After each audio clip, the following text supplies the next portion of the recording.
Do you feel tired all the time? Maybe you feel like you can't exist without coffee, and even that is not enough. You have no energy during the day and you have no idea why. And it's not just you. You probably hear the people around you talking about their lack of energy too, their chronic feelings of fatigue.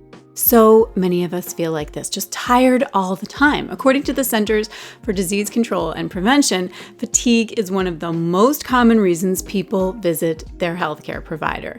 In fact, it's estimated that up to 1/3 of adults report feeling fatigued or excessively tired. Now, there are a lot of potential reasons why someone might be feeling tired all the time, but there is one reason that not a lot of people know about, and it's possible that this reason is at the root of your constant lack of energy, your gut. So in this video, I'm going to be explaining the connection between our gut and our energy and teach you why your gut might be causing this constant feeling of fatigue. And that's even if you don't have any digestive symptoms at all. You might be feeling like, well, I don't have any gut issues, but it's possible that you still have trouble that you just don't realize. Now, if you've watched me here on YouTube before, then welcome back. But if you are new to my channel, then welcome. I'm Dr. Kim Foster, and I'm an MD turned coach and wellness expert. And I was a family doctor for 20 years before leaving the healthcare system to focus entirely on my wellness business. And I'm also the founder of the Wellness Coach Academy,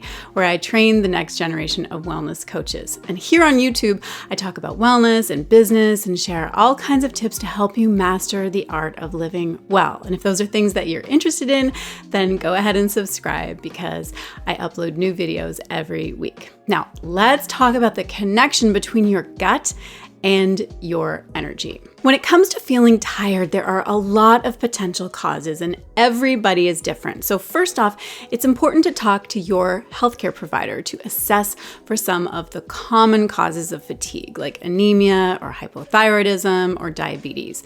But I know that many of you have already done that. You've talked to your doctor, you've had some blood work done, and you have been told that everything is fine. So is it possible that there's something happening in your gut that is the underlying cause of your fatigue? Yes, basically. This is something that we're only just starting to understand, but we are learning now that the health of our gut is intricately connected with that of our overall health. There's a well-known connection between our gut and our brains, and we know now that our gut can affect our moods and our thinking through the gut-brain axis. But what about our energy levels? Well, research shows that the gut can impact our energy in surprising ways. So to understand how this works, you really need to understand what the gut microbiome is. And if you haven't heard of the gut microbiome before, it's a complex ecosystem of microorganisms that live in our gastrointestinal tract. It consists of trillions of microorganisms, including bacteria, fungi, viruses, and other microbes. And together, they all play a crucial role in maintaining our overall health and well-being. So the gut microbiome performs a wide range of important functions, such as helping to digest food and producing essential vitamins and nutrients, regulating the immune system, and protecting against harmful infections. And what we have found is that overall, people who experience a lot of fatigue tend to exhibit less diversity in their microbiome, basically fewer species of microorganisms. We know that the more diversity that someone has in their microbiome, the better. So what's going on here? Why does this matter? Well, for one thing, this has to do with absorbing the nutrients in our food. The microbes that are living in your gut help your digestive tract to process all that food that you're eating. And one key part of this process is absorbing the nutrients in the variety of foods that you eat. The truth is, your gut microbiome does a better job at nutrient absorption when it is well balanced. If you have too few of the beneficial strains of bacteria or too many of the harmful ones, then your digestive tract may not be able to completely absorb all of the vitamins and minerals found in the foods that you eat. And when you have poor nutrient absorption, that can have a whole bunch of negative effects. Everything from lowering your immune system to causing your muscles to feel kind of achy, and yes, having lowered energy. So feeling sluggish all the time can be a sign that your body isn't getting the nutrients that it needs. And if your diet is kind of balanced, then there's a good chance that your gut is to blame. There's also the effect of inflammation. So when you have an imbalance of good and bad bacteria in your gut, the bad guys can generate byproducts that trigger the lining of your intestines and your immune system to release inflammatory molecules, which creates an environment of low-grade inflammation in the gut. It's kind of like how you feel really exhausted after getting hit by a cold or the flu. It's not the virus itself that's causing you to feel that. It's your body's own immune response. It's telling you to shut down non-essential functions so it can have extra energy and resources for going to war with the infection.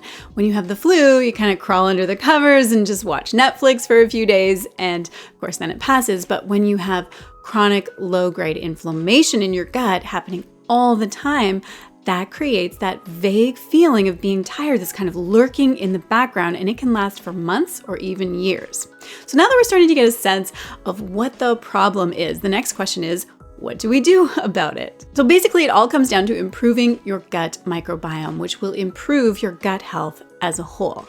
And what are some ways to improve and support a healthy gut microbiome? Well, I have 8 things that you can do.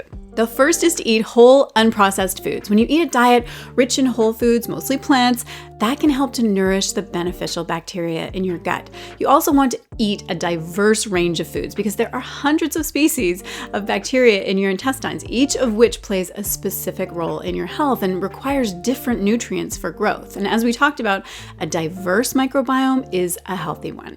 So if you want more guidance with what foods to eat and which ones to avoid for gut health, I've put together a food checklist, and you can download that checklist for free by just clicking the link below in the description box. Okay, the next tip is to consume fermented foods. So here we're talking about food like yogurt, kefir, kimchi, sauerkraut, and kombucha. These foods contain live bacteria that can help support a healthy gut microbiome. When foods undergo fermentation, the sugars they contain are naturally broken down by microorganisms before you even eat them, and this is a good thing. However, be aware that many yogurts, especially flavored yogurts, contain a very high amount of sugar. Your best bet is to opt for plain, unsweetened yogurt or a flavored yogurt with minimal added sugar. Also, make sure that the label says contains live active cultures. So your next strategy is to eat prebiotic foods. So prebiotics are types of fiber that nourish the beneficial bacteria in your gut. Basically, you want to be thinking about what you are feeding the friendly bacteria that are living in your gut right now, because they are counting on you to send the right foods down to them so that they can thrive and flourish. So prebiotics are mostly fiber or complex carbs that human cells can't digest. Instead, certain species of bacteria in the gut break them down and use them for fuel. Foods like garlic, onions, bananas, and asparagus, these are good sources of prebiotics. Beans and legumes also contain very high amounts of fiber and are great for this purpose too. And so are berries and artichokes and apples.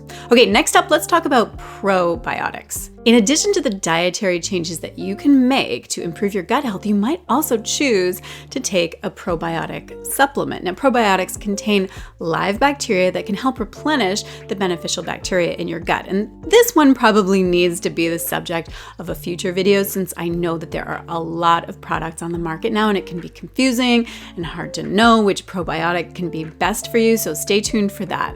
For now, let's move on to tip number 5, which is to avoid overusing antibiotics. So all I'm going to say about this is that we know that overusing antibiotics can disrupt the balance of bacteria in your gut. So it's important to only take antibiotics when necessary. And sometimes it is necessary. So this isn't an invitation to disregard the guidance from your healthcare provider. But we also know that as a culture, we way overuse antibiotics. So it's really something to be mindful of. All right, moving on to tip number 6, which is to manage your stress. This is definitely the subject of some future videos. In fact, I've created videos about this topic before because it is such a big issue. But we know now that chronic stress can negatively affect the gut microbiome. So practicing stress-reducing activities can be very helpful for improving our gut health. You can try things like meditation, yoga, or even just doing some simple, deep breathing exercises on a regular basis. Okay, the next strategy is to exercise regularly. So why does this matter? It doesn't really seem connected, right? Well, studies are now showing that regular exercise can help support a healthy gut microbiome by increasing the diversity of bacteria in your gut and promoting a more favorable balance of beneficial bacteria, which is just another reason to get moving on a regular basis, right? If this is something that you need more help with, then I'll link a couple of videos about this topic so that you can check those out next. Now that brings us to my final tip for improving your gut health so that you can boost your energy, and that is to get enough sleep. Now, this is another piece of general wellness advice that it turns out is connected to our gut. Studies are showing that adequate sleep is important for maintaining a healthy gut microbiome. In fact, disruptions in our sleep patterns can negatively affect the balance of bacteria in our gut. So it's not just that you're feeling tired because you didn't get enough sleep last night, it's that you are not getting enough sleep on a regular basis, and that's messing with your gut microbiome, which can cause fatigue in a whole bunch of additional ways. Okay, that's the end of my 8 tips, but I do actually have a bonus tip, tip number 9, and that is to not accept the feeling of fatigue that you have had all this time. It can start to feel normal because everyone around us is complaining of the same thing. So it's not your fault if you think, oh, well, I guess I'm just getting older and this seems kind of common, so I guess it's normal. But it's not normal. Feeling tired all the time can dramatically reduce your ability to enjoy life and participate in your life the way that you want to, and no one should have to settle for feeling that way. I hope that I have given you some new food for thought when it comes to what might be going on inside you that is causing you to feel so tired all the time and what you can start to do about it. And again, if you want that checklist to help you eat more food to support your gut health and as a result your energy, be sure to grab it for free by following the link in the description box. Now, if you enjoyed this video, then go ahead and let me know in the comments below. And was this something that you have thought of before? Have you heard about this connection between gut health and fatigue? I would love to know. Let me know in the comments below this video. I would be really interested to hear your thoughts. Okay, that's a wrap for this video. Take care, have a wonderful day, and I will see you again very soon.